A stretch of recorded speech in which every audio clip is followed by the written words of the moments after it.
यह है कलीम न्यूज़। आज की हेडलाइंस देखिए। सखर में ईद मिलादुन्नबी सल्लल्लाहु अलैहि वसल्लम की मुनासिबत से दरियाए सिंध पर कश्ती रैली का इनेकाद। अहले सुन्नत रहनुमा और बड़ी तादाद में आशिकान रसूल सल्लल्लाहु अलैहि वसल्लम की शिरकत।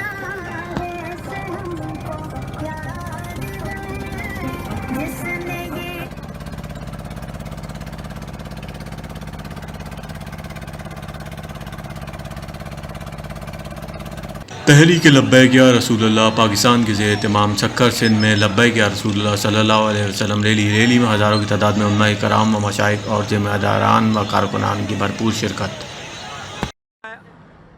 खैरपुर से नुमाइंदा करीम ज़ियाउर रहमान के मुताबिक खैरपुर के करीब कौमी शाहराह पर दो ट्रालरों में तसादुम से आग भड़क उठी। एक शख्स जलकर जहाँ भग, 3 जख्मी। एक ट्रालर कपास से भरा हुआ है और दूसरा बंद कंटेनर है। हादसा नाविक जोन के मकाम पर पेश आया है।